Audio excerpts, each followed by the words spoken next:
Oi, tudo bem com você? Eu sou Eliana Gomes Silva Machado, trabalho na Universidade do Estado de Minas Gerais com conteúdo de metodologia da língua portuguesa. Sou colunista de um site Radar Escola e já dei aula há 30 anos na educação infantil, na educação básica na Prefeitura de Belo Horizonte. Muito prazer! E hoje nós vamos conversar sobre a consciência fonológica. Eu trouxe bastante coisa para você, espero que você goste. E vou caprichar para ver se dá para você pegar muita coisa, tá bom? Então vamos lá. A consciência fonológica é a compreensão de que tudo que a gente fala, o que a gente fala chama pauta sonora. Então a criança precisa de entender que tudo que a gente fala tem jeito de escrever. Só que para ela fazer essa escrita, ela só pode usar as nossas 26 letras do alfabeto, que na verdade são 27, porque o C cedilha é uma letra que não existe no alfabeto, e se a gente não mostrar isso para a criança, ela não vai saber que ela existe. Então, quando ela percebe que tudo que ela fala tem jeito de escrever, ela já está caminhando na consciência fonológica, porque ela toma consciência do som. O nome já fala, consciência fonológica. Fone é som. A lógica do som, ela precisa de descobrir isso. Quando ela consegue descobrir isso, ela descobre o ponto do doce e aí ela vai embora, com o professor, sem professor, ou apesar de ter um professor perto. Então, a consciência fonológica, a Magda Becker Soares coloca que é a capacidade de focalizar os sons das palavras, dissociando-os de seu significado e de segmentar as palavras nos sons que as constituem. Isso para ela é a consciência fonológica. Só que para isso acontecer, a gente precisa trabalhar a consciência fonológica desde bem cedinho. Educação infantil, 3, 4 anos, você já começa a trabalhar a consciência fonológica. Então é imprescindível que o professor desenvolva com os alunos atividades que as façam assim, identificar os sons, né, compreender o que é uma palavra, porque o conceito de palavra é muito importante para uma criança que está em fase de alfabetização. Quantas sílabas que as palavras têm, quais são elas, quais são os fonemas que representam essas palavras, porque na nossa língua a gente tem as letras do alfabeto. A gente dá então o alfabeto, os sons que as letras do alfabeto representam, como que a gente desenha, como é que você escreve essas letras, e a gente precisa de pensar que o fonema que forma as palavras, ele é impronunciável. Não existe como você pronunciar um fonema, mas existe uma letra que representa este fonema. Então, a letra não é o som, mas ela representa um determinado som. E essa é uma descoberta que a criança precisa fazer a partir do trabalho que a gente desenvolve. A criança também passa por uma fase chamada realismo nominal. Nessa fase, ela acredita que o tamanho do objeto está relacionado ao tamanho da palavra. Então, Emília Ferreiro tem um exemplo clássico nos livros dela, que ela mostra 2 fichas do mesmo tamanho para uma criança, né, que não sabe ler ainda. Numa está escrito formiguinha, na outra está escrito boi. E ela pergunta para a criança, onde que você crê que esteja escrito boi e onde que está a formiguinha? E ela aponta o boi, ela diz que é onde está a formiguinha, e formiguinha ela fala que é boi, por quê? O boi é grande, formiguinha tem muita letra, então ela vai representar boi, porque o boi é muito grande, tem que ter muita letra. E fala que formiguinha é no boi. Ela precisa de sair dessa fase, por quê? Nesse realismo nominal, ela associa o nome do objeto ao tamanho do objeto. E ela precisa a descoberta que ela precisa de fazer na prática é, se eu falo muito tempo uma palavra, ela tem que ter muita letra. Se eu falo uma palavra rapidinha, ela tem que ter pouca letra. E essa é uma descoberta que às vezes não é muito fácil para ela. Depois que ela passa, então, por esse realismo nominal, a gente vai precisar de trabalhar com ela a diferença que existe entre o significado e o significante. O que isso quer dizer? A gente constrói o significado a partir do desenvolvimento da percepção. A percepção não se desenvolve você falar com uma criança assim, abre bem o olho que você vai ficar perceptivo. Não, você não consegue fazer isso. Para desenvolver a percepção, você precisa trabalhar os 5 sentidos. Então nós temos lá a visão. A criança precisa de ver coisas que são bonitas, que são feias, que estão em preto e em branco, que são coloridas. A audição, ela precisa de discriminar os sons. Para isso você pode fazer brincadeira na sala de aula, isso desde mais tenra idade. Então tem uma brincadeira que chama Mia Gato. Você já brincou disso? Brinca com os meninos que eles vão adorar. Você venda os olhos de uma criança e canta uma musiquinha que é, né, a gente faz assim, Senhor Capitão, preste bem atenção, não vá se enganar quando o gato miar. Mia Gato. Quando você fala Mia Gato, A criança que está de olhos vendados vai ouvir o som, vai ouvir a voz de uma das crianças da turma e ela vai descobrir ou do lado que vem este som ou qual é esta voz. Quando ela consegue saber a voz de qual criança que é, ela já está bem adiantada na percepção auditiva.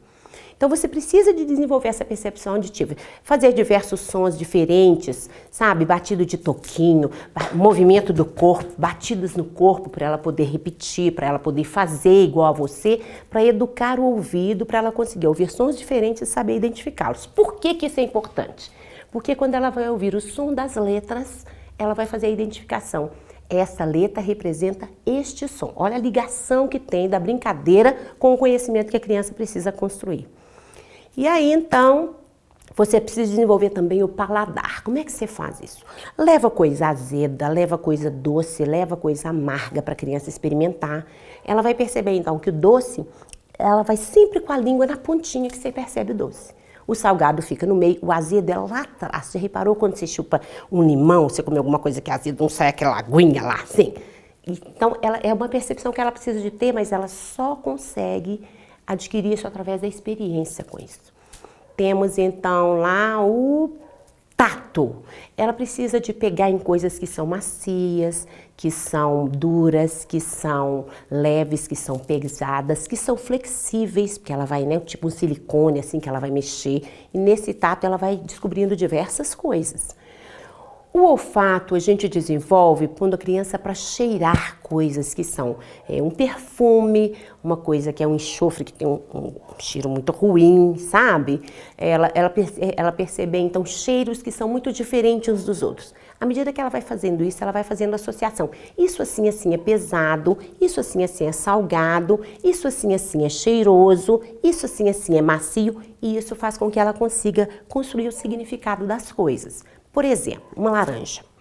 Para ela construir o significado de uma laranja, ela precisa de ver uma laranja, ela precisa de cheirar uma laranja, ela precisa de descascar, de chupar uma laranja, de sentir o gosto, de ver laranja que é serra d'água, laranja que é azeda, laranja que é docinha, sabe? Sentir o gosto dela. Então ela vai conseguir entender o que é uma laranja. Quando você coloca para ela uma palavra que tem escrito lá L-A-R-A-N-J-A, isso tem alguma coisa a ver com laranja? Não, nada, absolutamente nada. Mas quando ela lê a palavra laranja, ela se remete lá àquela laranja que ela chupou, que ela sentiu o gosto. Então, o significado é essa construção que ela faz, é a percepção que ela tem através dos órgãos dos sentidos. O significante é a palavra laranja. Porque a palavra laranja é uma representação daquela laranja. Então, isso precisa ficar claro para a criança. E você percebe quando ela não entendeu isso ainda, quando você vira para ela e fala assim, do que você gosta de comer? Ela vira para você e fala assim, eu gosto de comer coxinha. Então tá, então escreve coxinha para mim. Se ela ainda não sabe o que é significante, ela vai virar para você e falar assim, coxinha é igual pastel? Ela acha que escrever a coisa é a coisa. Então, ela precisa de fazer essa dissociação. O que é essa dissociação? Ela precisa de descobrir que para escrever a palavra coxinha, ela tem que usar a letra. Esse é um avanço enorme. Ela sai do significado e vai para o significante. A criança dá respostas pra gente que às vezes a gente não consegue muito entender, mas quando ela fala alguma coisa errada, quilos de aspas para você vai perceber que existe uma lógica na resposta dela. Então, um exemplo que eu costumo dar, eu cheguei para uma criança e falei com ela assim, fala para mim uma palavra que começa com o som de cachorro, com o primeiro som de cachorro. E aí falei isso numa sala e os meninos ficaram todos caladinhos. Ai, gente, vocês não sabem falar isso para mim? Ah, nem! Minha criança virou para mim e falou assim, professora, o som de cachorro é au-au, eu não sei nenhuma palavra que começa com au-au, não. Olha a lógica da criança, mas a pergunta da professora também não ajudou muito não, né? Aí a bam que virou, não, agora eu vou mudar a pergunta. Então tá, então fala pra mim uma palavra que começa com o primeiro, o que vem primeiro no cachorro? Cachorro começa com o quê? Aí o menino falou comigo assim, cachorro, professora, isso é fácil, eu sei, cachorro começa com fu. Eu falei, com fu? Professor, tem o focinho, depois tem a boca, depois tem a orelha, depois tem o rabo. Olha a lógica da criança, o que que vem primeiro? Eu vi então que essa criança estava associando a palavra com a coisa. E aí então eu fui mostrar para ela que as palavras existem, cada palavra começa de um jeito. Que jeito que é esse? Além do conceito de palavra, e para ela adquirir o conceito de palavra, a gente faz diversas brincadeiras. Que brincadeira que você pode fazer, por exemplo? Eu fui à feira e comprei. Fala uma palavra para mim que é uma coisa que você comprou. Aí ela fala lá, maçã.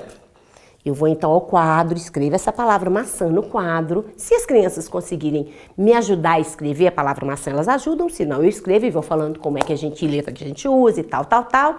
E aí eu vou analisar qual que é o primeiro pedaço. Vamos contar os pedacinhos? Na hora de contar o pedacinho, um tempo atrás eu pedi às crianças para baterem palmas. E aí ela batia palma. Por exemplo, meu nome, Eliana. Aí eles faziam, Eliana! E aí, quantos pedacinhos? Peraí, professora, que eu esqueci de contar. Porque ela fica preocupada em contar a palma e emitir o som, mas ela depois, a palma some. O que eu fiz então? Eu pedi que ela contasse nos dedos. Eliana. E aí ela pega no dedo. 1, 2, 3, 4. E aí então põe Eliana no quadro. Qual que é o primeiro pedacinho? Qual que é o segundo? Qual que é o terceiro? Qual é o quarto? O primeiro é igual ao último? Qual que é o último? Nessa brincadeira que a gente faz, nessa análise que a gente faz, ela vai então descobrindo várias coisas da consciência fonológica. A gente tem então 3 níveis de consciência fonológica, que são bacanas. Antes de trabalhar os níveis da consciência fonológica, a gente pode mostrar para ela o que é uma aliteração e o que é a rima. A aliteração, segundo a Magda Soares, é um termo que designa a semelhança entre os sons iniciais das palavras.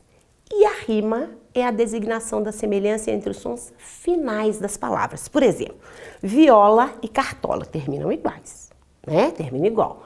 Violeiro, letreiro. Café, boné, irmão, balão. Isso aí então é a rima. Na aliteração, eu posso pedir para ela para falar palavras para mim que começam do mesmo jeito. Quando a criança é pequenininha na educação infantil, eu virei para ela, você pode perguntar para ela assim, fala para mim uma palavra que começa igual mamão. E aí ela vira assim, professora, isso é fácil. Laranja, abacaxi, pera, uva. Ela está no campo semântico. Ela fala para mim palavras que pertencem ao mesmo campo semântico que estão na mesma categoria. Quando eu viro para ela e falo assim, fala para mim palavras que começam igual mamão, e ela fala macaco, Maria, Mariana, ela já descobriu que a escrita é diferente do objeto. É a diferença do significado com o significante, percebeu? Então vamos lá. Essa consciência então, essa consciência fonológica é a capacidade de dividir as palavras em sílaba, de saber quais sílabas são, qual que é o começo das palavras, qual que é o final das palavras, e conseguir segmentar, que é separar as palavras em sílaba, é um avanço muito grande na consciência fonológica, tá? Agora, a consciência fonológica mais difícil de ser adquirida é a consciência fonêmica. Consciência fonêmica refere-se à correspondência que existe entre os grafemas e os fonemas. Ela é mais difícil de ser desenvolvida, por isso que ela é desenvolvida mais tarde. Então, a criança vai na consciência fonêmica, ela vai escutar, né, você vai falar uma palavra para ela ouvir, e ela vai ter que descobrir quais são as letras que ela vai usar para escrever aquela palavra. E ela vai perceber, a gente precisa de fazer ela perceber, que tem sons que você emite que tem mais de uma letra. Por exemplo, quando você fala lá, chácara. Chácara é com CH. O som é sh, mas ela não vai usar X, ela vai usar CH. Então, quando você trabalha essa consciência fonêmica, existe uma coisa chamada par mínimo. O que é par mínimo? Você coloca 2 palavras que só a primeira letra que é diferente. E ela vai ver a diferença dos fonemas na hora que ela vai analisar essas palavras. Vamos ver um exemplo desse par mínimo, o que é. Quando você mostra essas 2 palavras para a criança, e você fala essas 2 palavras, faca e vaca, ela vai ver que é só uma letra que é diferente. O som de uma letra é diferente da outra. Quando você diz faca, vaca. Então aqui ela vai ver que a única coisa que diferencia uma palavra da outra é uma letra na hora de escrever, mas o significado das 2 é totalmente diferente. Você não pode ter um exemplo de uma frase, por exemplo, eu guardei a vaca na gaveta. Não tem jeito. Ela precisa, então, de ter essa noção de que uma letra que você muda na palavra altera a palavra toda. Um outro exemplo. Você coloca isso aqui para ela e pergunta para ela quais as letras que eu posso colocar aqui no começo. E aí, então, ela vai ver quais letras do alfabeto ela pode colocar. Cada letra que ela coloca, a palavra vira uma palavra completamente diferente. Uma brincadeira legal também que a gente pode fazer com as palavras é quando você coloca, por exemplo, mostra para ela essa ficha e aí você diz a ela, se eu tirar isso aqui, o que que fica? Se eu tirar isso aqui, o que que fica? Se eu tirar isso aqui, o que que fica? Ela vai perceber, então, que os sons podem ser retirados e podem ser colocados nas palavras. Uma coisa que é legal também ela descobrir é que dentro de algumas palavras tem outras, são palavras canguru. Né? Aqui, se você tirar isso aqui, olha lá, Ana está dentro de Mariana, né? Se você tira isso aqui, ó, mar, né?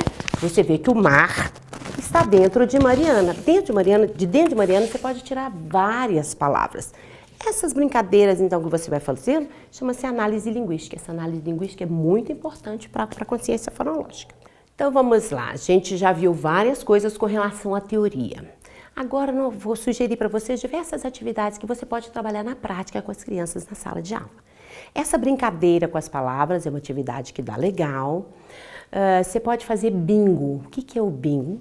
Um joguinho que você coloca então as letras, coloca bingo de sílaba, coloca bingo de nome dos alunos da sala. Esses nomes das crianças da sala podem ir para o quadro. Cada dia você põe um nome da criança, um nome de cada uma das crianças no quadro e faz a análise. Com o que começa, com o que termina, quantas sílabas tem. Fala uma frase para mim em que tem uma palavra que rima com esse nome. Né? Cada criança pode fazer uma frase que rima com o nome dela. A gente faz um livro com todas as rimas que as crianças, né? Cada criança fez. A criança desenha a sua rima. Esse livro vai para casa, a criança vai conversar com os pais em casa. Esse coleguinha que chama fulano de tal, faz até uma fotozinha, sabe que você imprime a foto de cada uma das crianças e a criança em casa então vai conversar com os pais. Esse coleguinha fulano de tal, o nome dele é esse, rima com tal palavra. Isso é um conhecimento muito grande que a criança leva para a escola, né? Outra coisa que a gente pode fazer é o que tem na fazenda que começa com F? A criança precisa saber então o som do F. Quais são as coisas que tem numa fazenda e quais que tem esse som. A gente, quando trabalha com ciência fonológica, você não precisa pôr Fá, Fé, Fi, Fó, Fu no quadro. Você precisa de trabalhar com ela palavras que ela vai dizer que começam com Fá, que começam com Fu, que começam com... E isso ela vai, aguçando a percepção, né, dos sons e ela vai conseguindo, então, escrever. A dedonha. Tem gente que chama de adedonha, tem gente que chama de adedanha. Porque a gente usa os dedos para ver as palavras que a gente vai escrever. Então é aquela brincadeira que tem nome, homem, mulher, cor, fruta, animal, comida. E as crianças então vão preencher, vão contar os pontos. As crianças adoram brincar disso. Cadeia de ideias. Cadeia de ideias é uma brincadeira em que você, quando eu falo para você, praça. O que você lembra quando eu falo com você a palavra praça? E ela vai falando essas palavras. As palavras vão para o quadro e a gente analisa. Se eu falo, por exemplo, comprar. Comprar te lembra o quê? Me lembra dinheiro. Dinheiro te lembra o quê? Lembra shopping. Shopping te lembra o quê? E ela vai então, uma palavra vai se encadeando com a outra. A brincadeira de forca, as crianças adoram, né? Todo mundo gosta de brincar de forca na escola. Depois, tem uma brincadeira que chama alfândega, que é para as crianças que são maiorzinhas um pouquinho. Eu digo, por exemplo, eu me chamo Eliana, eu fui à Espanha e trouxe uma echarpe. E eu não falo qual é o segredo da brincadeira. Falo isso algumas vezes e tal. Quem viajou? E aí a criança vai precisar de falar o nome dela, um país, um lugar que ela foi, uma cidade que foi onde ela foi e o que ela trouxe. Mas tudo tem que começar com a mesma letra. Gente, essa brincadeira é sensacional. Porque a criança, assim, o desafio para ela é descobrir qual que é o mecanismo da brincadeira. Quando ela descobre, ela me adora, né? E ajuda os outros e tal. Você pode pedir palavras que rimam, pode pedir, por exemplo, eu vou falar uma palavra e a última sílaba dessa palavra vai começar a próxima. Então, se eu falo, por exemplo, lata, ela pode falar tatu, o outro vai falar tatu. Que palavra que começa com tu? Tucano, No tem que começar com no, novela, e aí então ela vai ter que descobrir qual que é a última sílaba da palavra para falar uma que começa com ela. Análise silábica. Análise silábica é aquela atividade em que eu falo uma palavra inteira e a criança vai ter que dividir essas palavras em sílaba. Criança que é pequenininha, você fala com ela, por exemplo, fala pra mim, liquidificador, e ela não consegue falar. Aí se você vai fazendo, então, vamos analisar essa palavra, ela vai liquidificador, ela consegue.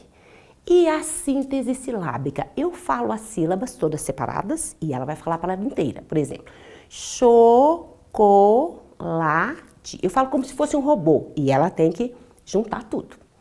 Outra atividade que é legal, estou pensando num objeto que a gente pode jogar e que começa com P.